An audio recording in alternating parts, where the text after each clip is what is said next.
Welcome everyone to another episode of the Warmup. It's me, Chris Crypto. I'm here with the guys. I got Deuce up in the building. I got Kev RL in the building. Say what's up to our audience, our fans, and our new listeners. For you all out there, tell them what's up, man. Tell them how you feeling. Hey, new listeners, I got to say, I'm sorry for the episode last week where Chris said some foul, off the wall stuff, man. We're back in here, roll tide, all the way. Welcome. Okay, all right. Welcome. Thank you. I'm here. Let's get it. That's all that's all I asked for. He want to do the whole product placement plug. I feel like someone's paying you. Not product placement. I understand, though. I understand it, though. Like someone's paying you. You know, it's okay. All I try to do is spread positivity by talking about how positive our program was and how successful they were. You went out of your way. You went out of your way to pick the one opponent that we just like the most to talk about. Out of all the teams in the U.S. you could have talked about. But you know what? It's neither here nor there. I could have, but you know, because they're winning, I had to bring them up. You know, it's okay. They lost. I had a time to shine some light on maybe someone who doesn't get the light that they probably deserve, and I decided to do that. It's okay. It's okay. Man, hater number one, man. The biggest hater I know. Hater number one. Hater supreme. Wow. All right. Well, this is your first time listening to this whatever this is. This is a place where we talk about sports, current events, and everything else in between through the lens of Black culture. We're here every Tuesday. We're going to drop every Tuesday on your favorite podcast platform, whether it's Spotify, Apple, Deezer, Google, or, you know, catch us up on the YouTubes. You know what I mean? So feel free. Descriptions are in each description boxes below of your respective medium platform. And yeah, also we're on social media. Check us out, Grindhouse NTWK, all one word, on Twitter, also on IG, and also on Reddit, Discord. Check out the link for Discord to get to the community. You know, engage with us. Tell us your hot takes. Tell us what you want us to talk about. You know, just kind of engage with us. So yeah, we'll be here every Tuesday except for next Tuesday because it's a holiday weekend. So we're going to take that time to be with our families. But other than that, we're going to be on and popping. So with that said, we're going to get straight to it. Man, y'all ever heard of Staples Center? I have. They're not existing anymore. You know why? Because crypto has taken over LA. That's right. Staples Center has been taken over by Crypto.com as the residence of the Los Angeles Lakers / Los Angeles Clippers for a measly $700 million over the range of 20 years. So for the next 2 decades, so whoever's kids growing up as Laker fan, they're only gonna know Crypto.com. They're not gonna know Staples. They're not gonna know any of that nonsense. And you know, for Laker purists, I'm sure that some people are outraged. So let me ask Deuce, do you feel like this is a outrage? This is just a slap in the face to change the name of this, you know, icon, the land that Shaq built / Kobe built. Whoa. Do you feel? Oh my God! Man, he did that. He mentioned Shaq name before he mentioned Kobe name. Well, Shaq did build it. As a slander you just threw on Kobe because Kobe is Mr. Laker, not Shaq. We don't think of Shaq as Mr. Laker.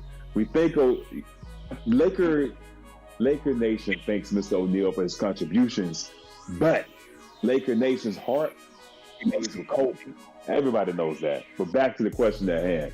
NBA is about business, right? The building didn't go anywhere. The memories are still there. People will still call it Staples Center for a while. But here's the thing I think that's pretty cool about it. Crypto.com is the wackest name they could think of, right? But I don't think we're going to call it Crypto.com. ESPN will. People that's calling the game will. But the people that say, hey, what you doing this weekend, bro? I'm going to go watch LBJ down at the Crypt. You know, I'm going to the Crypt. That's what they're going to call it. Huh? Just the Crypt. They're going to say just the Crypt. That's it. And they're going to watch Russell do his thing across the court, man. And I think that's going to make it pretty cool. I think give it give it a year or two for this new weird thing to die off.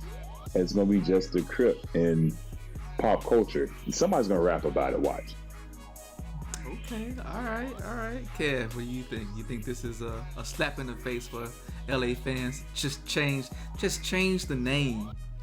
This is like going from LBK Boulevard to Wayne Brady Street. Like, is that it doesn't resonate? I mean, it can. It don't resonate like that for me personally. But at the end of the day, you know, it's a big name. It's been there. It has its, you know, its footing. So to change it at this point in time, you know, it could rub people the wrong way. But at the same time, change is what we know to be constant, right? Like at the end of the day, we expect change to always be there. So it's a weird company name, Crypto.com. Any .com company name is a weird name. So the fact that it would be called Crypto at one point, or even maybe Crypto, that's not far-fetched. Crypt probably be more fitting. But at the end of the day, man, it's business. We know what it is. These guys are getting 700 million. I heard your intro. 700 stacks. Hey, did they pay him in crypto or did they pay him like in cash? I think it's cash. It has to be cash. They probably did 1 Bitcoin. Over the span of 20 years. Cash. It'll be 700 million in over 20 years. But I mean, that ain't nothing though. That's something. Let's be honest. Like these stadiums, they're worth a lot. Let's not fool ourselves about that. They're worth several billions, maybe even 1, 2, 3, or 4. Mm-hmm. But maybe 4 being, maybe even 5 being the highest. 700 million over 10 years. I'll take that. 20. Off. How many? 20 years. 2 decades. 20 years. So if you had a kid now, by the time they could drink, then they could change the name. I thought it was 10. But 20 million, that's what? That's 20 years, that's 35. Still do 35 million a year or something that you paid a couple billion for. That's still some stacks on one entry of revenue. You gotta understand, they're holding much more things, events and all those other things which they're making money off of. On a business standpoint, that may be the way to go, man. Like, hey, change the name, give me 700 million stacks. I know I guarantee this amount. It's almost like a player doing these guaranteed contracts. And it's like, yeah, I get my extra revenue, whatever I need to compensate elsewhere. Okay. Change is inevitable, man. That's all I'm on right now. Change is inevitable. Let's ride with it. Would you change your name to Crypto.com for 700 mil? That's a real question. Or your kids' names. You wouldn't? Bro. I don't know if I'd change my name to Crypto.com specifically. I would change my name for some bucks though. Dude, if they offer me 300 million, I'm changing it to Crypto.com. What's another one? Shiba. Nerd Wallet. Doggy Coin. What's the other one? Doggy Coin. Bill Coleman. He said doggy. So, hey man, there's power in the name though, you know what I'm saying? So there's power in names. So at the end of the day, I don't want to take it for completely as granted. But at the end of the day, a name is a name. But there is power in it, especially to some people. So I don't know if I'll go about changing my personal name, but my business name, definitely, because my business is all there to make money. No, this my point. We talk about your personal name. What we call you, we don't call you Kev RL no more. We call you Crypto.com. Say the .com. You gotta say the whole .com. Like, you know what I'm saying? Like, it's just there's something, like you said, there's something in the name. If Staples Center just kind of rolled off the tongue, I get it. Business is business, but I personally have seen the outrage from personal Laker fans who was just like, what is this Crypto.com, blah blah blah. Like, they don't, to them it's more than changing the name, because it's a culture of Lakers fandom that just, it's synonymous with Staples Center. You know what I'm saying? So it just doesn't, it don't roll off the tongue. I'm sure if you're a part of one of those organizations that is on the street level that, you know, wear certain colors, they would look, they're probably eating it up. They've already gotten their marketing team out on making the Crip the Crip Center, the Crip Arena, like they're going to do that. I'm sure they're gonna. I feel for the ones on the other side, their rivals, who are just like they don't want to call it or acknowledge that part of the arena change. I'm sure there's gonna be some interesting stories come out of that. But $700 million, $700 million is a lot over 20 years. But maybe because I don't have $1 million, so it's always gonna be big to me. But let me just make these factoids, throw these out here real quick. This is, I think it's a Singaporean company. They also have. Yeah. They also have stake, I think, in the T-Mobile Arena in Vegas and some other venues as well. So it's my AEG. AEG, yeah, AEG. They have stake in arenas all over the United States, and it's a Singapore. I think it's a Singapore base. It's a company based out of Singapore. So, yeah, I mean, the amount of money that the eastern side of the globe is throwing into the western side of the world, because I mean, that's something that I think is more interesting than the name change. I'm not a Laker fan, so I see. I'm just kind of more so like, you know, y'all could have called it anything else, but you guys decided to call it URL name. But hey, it's a company name, man. It's a .com company. Like, I understand where you're coming from, but at the end of the day, it's a .com company. Yeah. And they have everybody talking about it now. Now, what I think is interesting too, Steve Ballmer, right, at the Clippers, he owns or is part owner of the arena they're building for them, right? Joe Lacob owns part owner of Chase Arena, right? And I think the Barclays Center, I think the owner of the Nets has a stake in that. What's interesting is that the Buss family never had a stake in the Staples Center. So this whole sale, I mean, maybe they might get a cut for being a tenant, I'm not sure, but they're not directly getting a piece of this money, which is interesting. So it doesn't affect the Laker organization really. But if we're going from one company name to another, because I forgot Staples sold Staples, and I forgot that it's just that simple.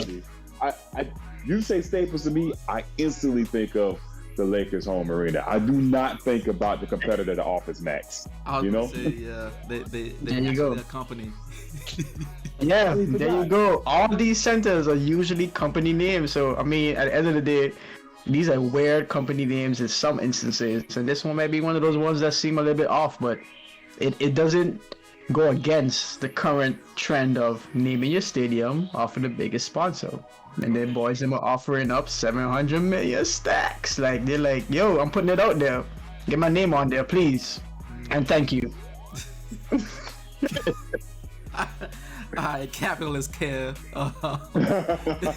So yeah, man, that was all I had to say on that. I also would probably take the name change in stride personally. If you guys was to call me crypto.com for 700 mil, I would probably take it and probably won't even tell you the amount. I just said, hey man, I retired. I'm gonna go do some other stuff. Just call me, just reference me by this nickname, crypto.com, and that's it. Like, that's it. All right. So, dude, I will own it, man. I'm changing my birth certificate yesterday. Exactly. So, but yeah, that's cool, man. There was some fun news with the Staples Center. So RIP to the Staples. Yes, sir. But the building's still there. It's not like what the Warriors did and changed cities and build an entirely new building. At least the Staples Center, you go inside, the memories are still there. You can still do that visual association, you know? Can't do that at Chase. Yeah, I guess. That makes sense. You know, but you know, some people are still a fan of those teams that do that and go to another city and build a whole new. They rock with them. Yeah, that's what I'm saying. It's just a brand new toy that day, Kurt. You know, it's just a brand new toy. Is it? To some people, to some fans, yeah. It's just like I get to sit in a brand new cushy chair. You know, it's like that brand new car. You're still going from home to work. You're still going from home to the grocery. That ain't changing. what you're sitting in though, that differs, and that makes you feel a way. Hey, it's easier on the back, you know. Oh, I got more leg space now. Okay. That's what we're doing. Oh, okay. I wonder how much money that's going back to Oakland, but that's a separate question, you know. So none, zero. Zero. So the people, not an Oakland team. people who were there when they were at the bottom was keeping them afloat. Gotcha. Okay. What you want to say about the organization, man? The team is the team. The fans are the fans. I don't know what you want to say. Capitalism is capitalism. That's all I can say. So, that's all you can say. So we'll keep a pin in that one. We'll see how this plays out probably for the next year. I think it's probably gonna be next year when we start to see it. But let's move on to something a little bit more serious. Peng Shuai. I'm sure a lot of people have heard about this hashtag going around and saying, "Where is Peng Shuai?" If you don't know who that person is, she's a Olympic tennis player, a women's tennis player who's a professional who's been in the game for a while, and they've recently spoken out on being sexually assaulted by a politician in the Chinese government. And again, these are just allegations, but you know, after that, just kind of realizing that she has essentially disappeared, you know, from the social sphere. You know, it's just her whereabouts. Many believe that this was, you know, at the hands of the Chinese government because they are attempting to silence Peng Shuai. And so much that the Women's Tennis Association's chairman is actually threatening to pull out of the country unless they can confirm that she's alive, well, and safe, right? So this has been kind of a story that has been gaining a lot of attention because of the fact that there's been some censorships almost to the point, at least inside the country, rumors, right? I can't confirm it, but there have been rumors that, you know, they've been trying to scrub her existence off of social media. They've tried to censor hashtags. They even censored the hashtag tennis, which is a objective thing, right? It's a sport where two people on each side knock a ball across the net. Hey, don't be spreading fake news though. Be real. Be real. Did they censor tennis for real? That's the reports I saw. Literally, I saw the hashtag tennis. Yeah. Tennis. Yeah. Wow. So in the Twitter, I forget the name of the Twitter version in China, but the version of Twitter they've done that. So again, it's garnered a lot of attention. So I just want to get you guys' thoughts on this. Deuce, do you have anything that you kind of wanted to point out, or your thoughts, or kind of like what's going on? It's showing like the new direction that the PRC has been going in. Anybody, because as you mentioned, she called out somebody, a high-ranking official in the PRC. But when that happens, China cracks down on you. She's not the first one. I don't know if you guys are familiar. We all know Jack Ma, Alibaba, and whatnot, right? Same thing happened to him. He went into this, like Thanos snapped his fingers, right? And now he's back, right? Some time later. But China has been effectively dissecting Jack Ma's net worth by cutting up his companies in smaller pieces and selling them off to other people who are faithful to the PRC, right? It also happened with a big actress there, Vicky Yao. It's the first time I got wind of this. She talked out against the PRC with what they were doing with Hong Kong, and she effectively disappeared. They did the same thing, scrubbed all internet references of her in China. It's like she no longer existed. They used the same method when people from the outside, the West, were calling for answers like, hey, where is she at? Video chat, right? Video call. They do the same thing that they did now. And it's funny how the Women's Tennis Association was the one making these demands. And we want to see her where she at. Like, we want to know if she's safe. China scheduled an interview with the International Olympic Committee, who wasn't asking about it. And they had they had a video chat call where all of a sudden this fierce competitor, and she was pretty good in the Olympics, fierce competitor, is now saying, I just want to chill and be at home with my family. Total change of events. And then what you were talking about, they're scrubbing off the internet, any mention of her. the post that she made about that sexual allegation, you can't find, according to these reports, Bloomberg, you can't find it in China. So it's just a continuation of what we've been seeing over the past, at least say 2-3 years, for my reference, starting with Hong Kong. Oof.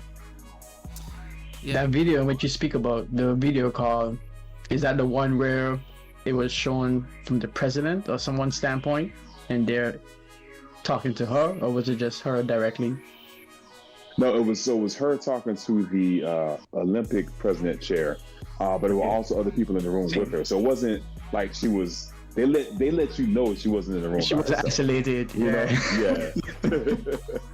The reason I asked that question because I saw the same clip and I wanted to clarify that it wasn't some other clip that came out, because it's like, yo, we didn't see the clip. We saw the clip through the president interviewing her, and it was just a weird way to present it. Just going off of what you said, the whole censorship, the whole she coming out and then all of a sudden we can't hear from her, don't know where she is, what's her whereabouts, and then now you want to let us know where she is through this structured, formatted, well, it just looks like they put on a show for us to see, as opposed to this is what's really happening. And that really annoyed me personally, because I love the truth. I love when the truth comes out and when it shows its head. So the fact that they're trying to hide this right now based on something that's real, whatever the country standings are, at the end of the day, I like the fact that this is getting aired out. I like the fact that people are speaking on it. It's not getting shoved under the rug. And more power to it, man. Let's keep the momentum going to where they either have to speak to what's going on with her, or show us her herself, not like her through some extra medium that I don't know what you're doing with it. I'm not saying y'all are some super, technical people over there doing deep fakes, but at the end of the day, I still prefer a more face-to-face, a more third-party just reveal of what's going on with her. Just more third-party reveal of what's going on with her. Right now, there's too much control going on from the perspective of China, their media, their social media, their broadcast media. It's all like their control. Like, nah, I don't know how we can trust that in its totality. Yeah, I echo those sentiments. I don't really know what's going on, obviously, because I'm not in the country, and even then, I probably wouldn't even know what's going on because I have a very filtered news broadcast and just media content that I can consume. So it's really hard to kind of say what's going on, and I think that's the reason it's become so alarming, is because of the fact that we understand that there was a series of events that happened, and then all of a sudden just someone disappeared. And I think a lot of people who even know her, like I know Naomi Osaka and Serena both kind of said their pieces. Even some male tennis players also was just kind of like showing support and just kind of wanting to make sure that she's doing well. And that's like us going to work, and there's people who we know in the office, and then all of a sudden they just drop off the face of the earth. Like no one can call them. You ain't see them around the office anymore. And you start to ask. Like, I think that's just a natural thing. You start to ask, like, well, hey, what happened to such and such, so and so? And someone will say, oh, this person, left the company or whatever the case may be. But for someone to, just imagine, and then I don't know, the employer just comes to say, oh, she's doing well. And I'm like, well, or he's doing well. Like, okay, but like, where are they? Like, they used to be here all the time. They're not here. Oh, they're doing. They want a piece. Like, that doesn't sound like your colleagues. Like, how they behave and things like that. I think it just sounds kind of alarming that that's kind of the path. Whether it's fair or not, that the government has taken a stance on it, just saying like, yeah, she's good, like, don't worry about it. I think, if someone is truly missing, then you will have your institutions and your entities, your groups of people who are good at investigating. You have all of the arms of law enforcement and investigators and detectives and things like that to look into it as well. Even if you just said, hey, yeah, we're looking for it too. I think that would kind of ease the notion, but I don't think that that's like Dude said, that's not out the playbook. That's some futurist, like future forward looking stuff. Like, oh yeah, they're gonna ask us what's going on. We're just gonna say, yeah, we got our detectives looking for it too. Like, we're looking for it too. Like, yeah, y'all mad, I'm mad. Like, it, at least play it up or change it or something. But definitely doesn't make it throws up some red flags. And we've seen similar things happen.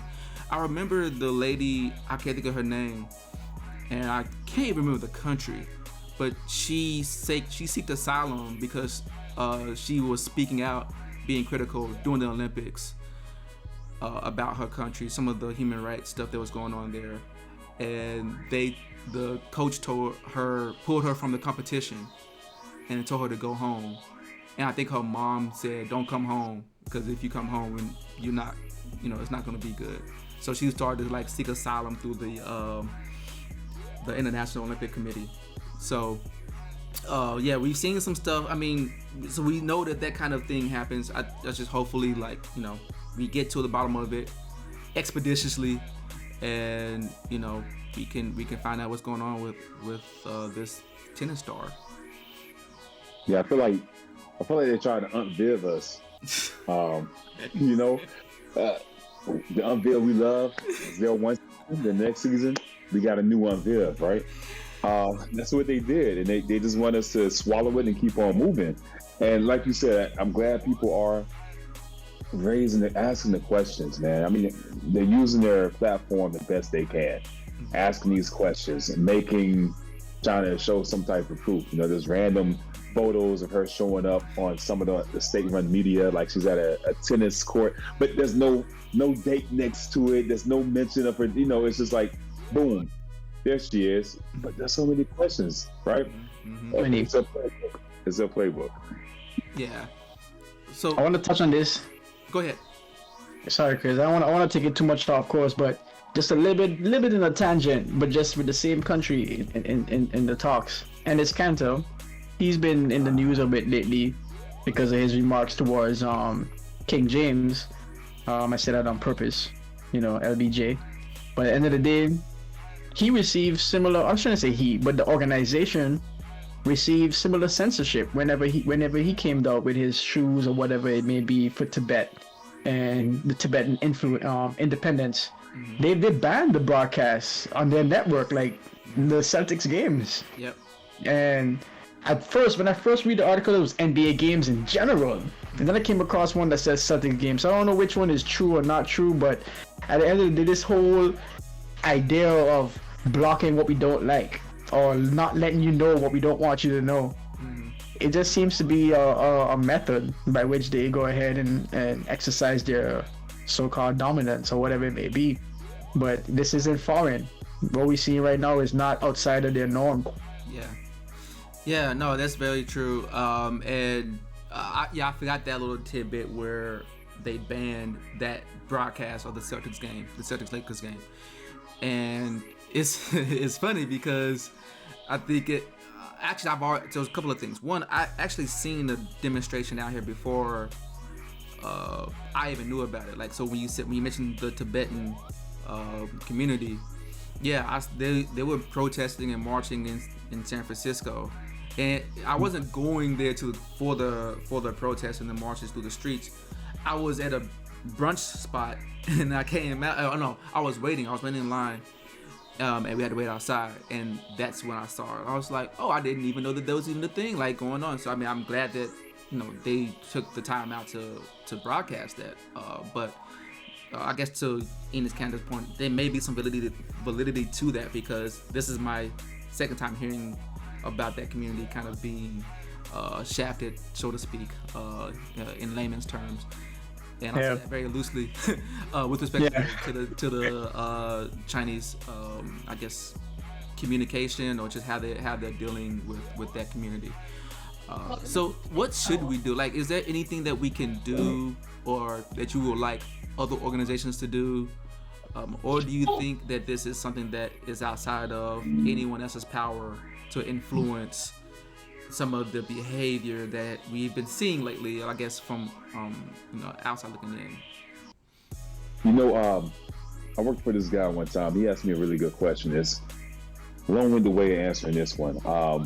He asked me if I knew the 4 branches of government.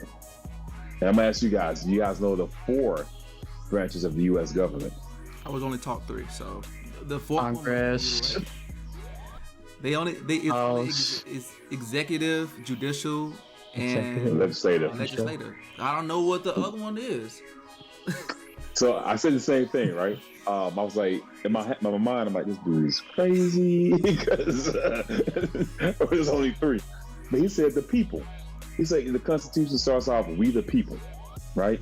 And he said back in the day, the politicians had to go hold these town halls. He used to write their arguments in the paper for people to decide and use their weight to make decisions. Mm-hmm. So I say that because you asked what we could do. I think we've shown, at least the American public has shown, that when we unify, and I use that word very loosely, when we unify and focus on something, at least the majority, we can make changes happen. It's just, it doesn't happen too often. There's too many fractions pointed at different ways. Yeah. So in the ideal society, ideal scenario, we could unify to force our corporations to make countries do things, as America is run by these corporations, right?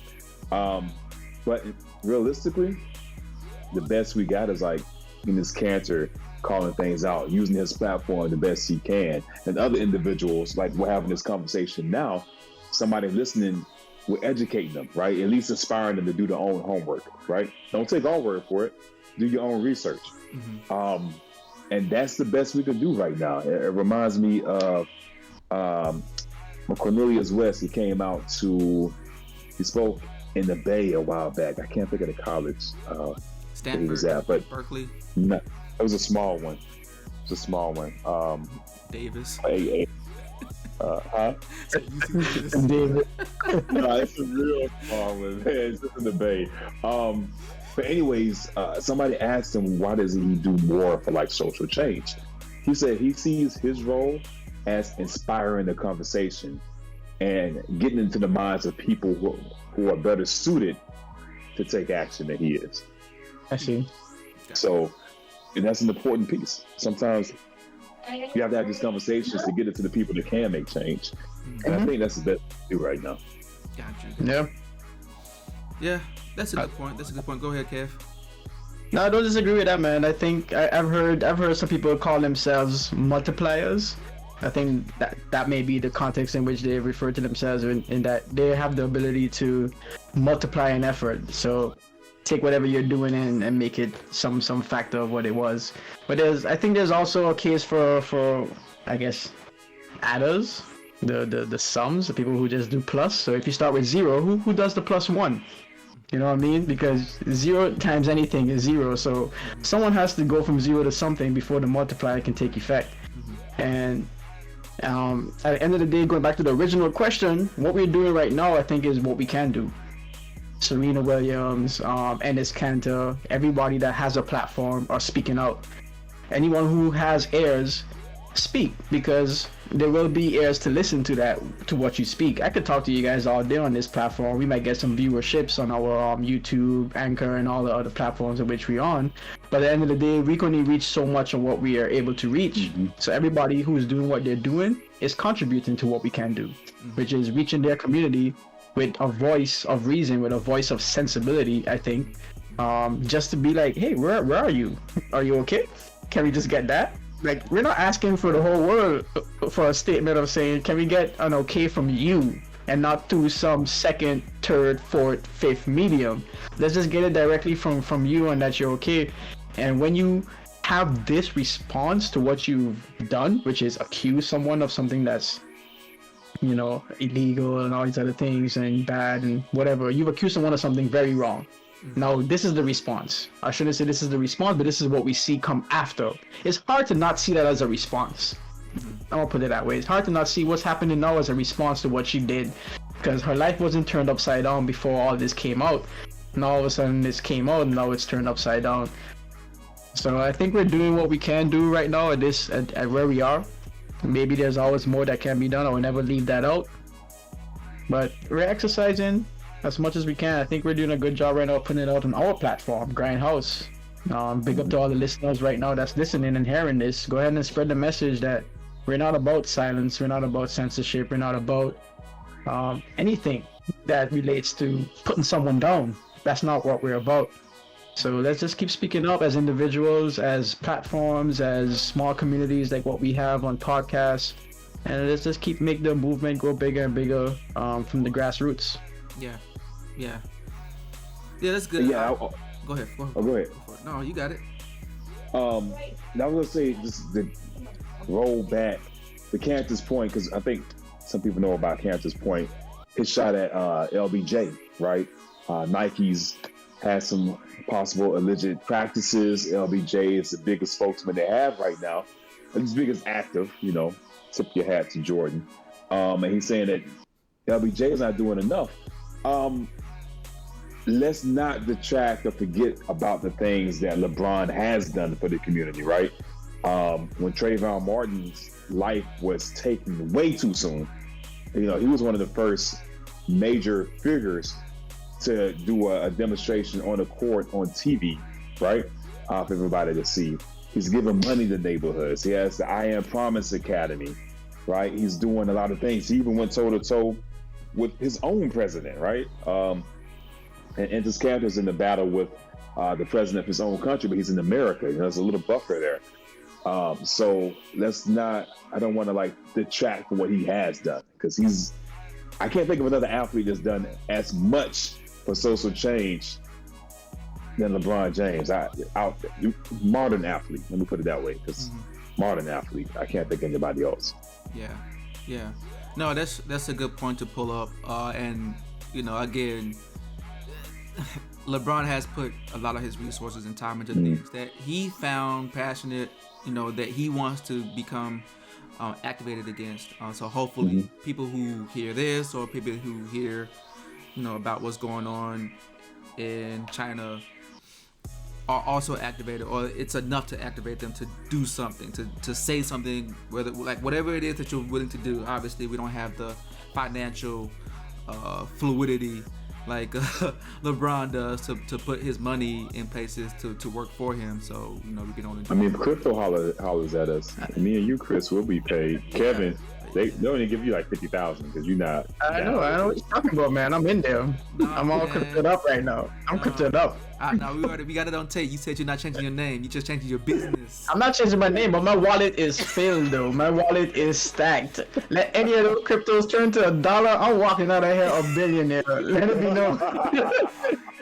Yeah. So, but no, man. Yeah, man. So back to what me and Deuce were saying. Yeah, we're going to collectively, put our money, make our money work for us in a social justice aspect. So, but yeah, and I know he's gotten flack, and people always try to come at him whenever something's going on. You think it's because he's too? You think maybe because it's? I think about why people come at LeBron so hard. Do you think, because he catches it from all sides? Do you think he's too polished? No. I like it. I like the question. I don't think he's too polished. No. I don't think he's too polished. But I like the question. I think the question is then on: is he just? I feel like whenever we get these very good characters, these hero or look up model types, it's almost as this anticipation of when would that shoe drop? When will that thing come up that they will just no longer be that guy, that person? Yeah. I feel like he has that. He's reached so big that we're no longer necessarily looking forward to what's next in his bigness, but some people are just looking forward to what will then, put that down. Yeah, that crack, bring that down to rumbles. Yeah. No, that's true. The reason I think he is so targeted is because he also puts himself out there. And a lot of times when you're the loudest or you're the most spoken, especially with the amount of influence that he does have amongst different generations, his peers, think about it, you're the best athlete on the western side of the hemisphere, short of soccer and Messi. But Yeah. you know, like outside of Messi, who's a bigger star born on this side of the globe? Yeah. At least active star, because I mean, yeah, you could say Jordan, whatever, but like there aren't many people who can rival his success, and for you to then take that and start making positions and challenging systems that have been, you know, where people are being exploited. Whenever there's exploitation happening, that means someone is benefiting, and the people who are benefiting want you to shut up. They don't want anything to change, right? So Yeah. anytime he makes a stance, it's going to rub people the wrong way because of that. So he puts a kind of target on his back. Now, so for the people who are just trying to like shoot him down, oh, where are you at, LeBron? Where are you at, LeBron? Blah blah blah. They also tag on along with the people who was just saying like, oh, this thing happened. LeBron, come do that same thing over here. And that's kind of not fair to LeBron. It's not really fair to anyone to tell someone when they should be activated. I think, you know, LeBron he just gets those shots because he's made himself known to be an activist in certain ways, in certain aspects, in certain things. And the people who already don't like LeBron is gonna be like, "We'll do it for this one. You said you're an activist, right? Do it for all activities." And I'm like, I don't think there's anyone who's done it across like every, you know. You can't. Yeah, it's impossible. So you're gonna always be losing that. So I think he's smart in choosing when to give attention to certain things. But yeah, he has a target on his back because he's successful. That's pretty much what it is. Yeah. Pretty much. And and active. Yeah. Successful and active. Yeah. And active. I want to call this one thing on the pod while something I mentioned off air, that he's in October last month, he amounted 100 million followers on whichever account, Insta, Twitter, whichever one, which ends up being more than the 6 major sports organizations. I'm talking about NBA, MLB, WNBA, NHL, NFL, all of those combined. This one guy has more followers than all of them. And every single one of them. Yeah. So, to Enes Kanter's point, and to anybody else that may, like, you know, take jabs at LeBron for pushing forward their agenda, it's a good person to pick on when it comes to followers and where eyes are concerned. The amount of eyes that may come upon your view because of mentioning that name is gonna grow. If you mention the right person. I think he's doing the right thing right now, putting LeBron James in the mix of things if he wants to get attention on his topics, and he is getting attention. We're talking about it right now. The NBA is talking about it. I've seen it talked about many times. I've gotten push notifications about it. So he's tooting the right horn, and whether or not LeBron has something to say about it, I don't know if that so much matters, because it's not LeBron's fight necessarily. Like you said, Chris, like you can't really ask somebody to toot a horn they're not necessarily passionate about, even though they're passionate about all the right things. It's just we can't do it all, man. We can't do it all. So let him do what he do, you do what you do, and we all gonna push it up and hopefully bring that rise. What's the saying? The lowest boat rise the tide. Was that rising tide saying goes? I would say the rising tide lift all boats or something like that. The rising tide lifts all boats. So everyone just keep working on their issues. We don't need to fight for who's the lowest. That's not a fight we want to fight. let's be wary about that. Yeah. Don't want to be like, oh, look at me, I'm in the worst situation now. That's not what we're here to do. It's just like, let's all fight the fight we're in, and then hopefully that tide raises all boats. Yeah. So and also look, I'm gonna go off on the stage and say, the people who are complaining about what someone else is doing as far as activism ain't activated themselves. I'm just gonna go off on a tangent. Hot take? Yeah, if you want to call it a hot take, I would stand on that podium and down that sword.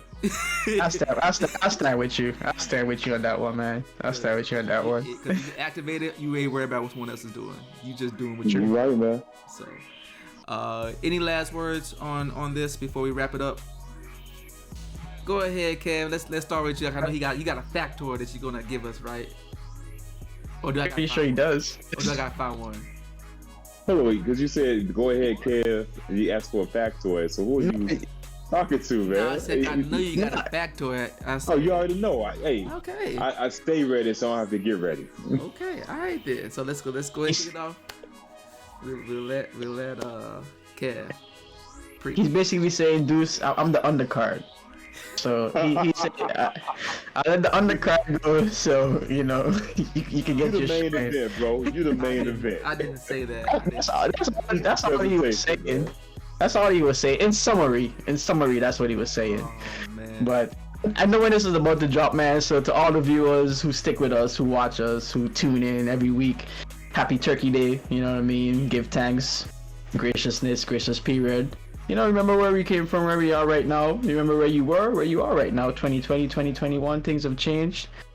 And the day there's awesome to be grateful for. So big up to everybody, you know, give thanks. All right, go ahead with your factor. Appreciate that, Kev. Go ahead, dude. Say what you gotta say, man. I know you're gonna say something. Go ahead, man. Hey, this is a legit one, man. So this one is about the Golden State Warrior great, another great, not named Steph Curry or Klay Thompson. Right? This is about he built his career with the Warriors. Wilt Chamberlain. I mean, he might have played with some other teams, but the Warriors, right? Main thing. Basketball legend Wilt Chamberlain never, ever, ever, ever fouled out of a game, ever. In the history of his career. Wait, what? Who? Period. He never fouled out of a game in his entire career. Oh wow. It sounded like he wasn't trying hard enough. He ain't foul out. The man that scored 100. The man that scored 100 points in the game. There go. What's your name today? Crypto. Here he goes. Hater. I've never heard. No. You have 5 to 6 of them to give. You got at least I know one to call you. time. I know to call you.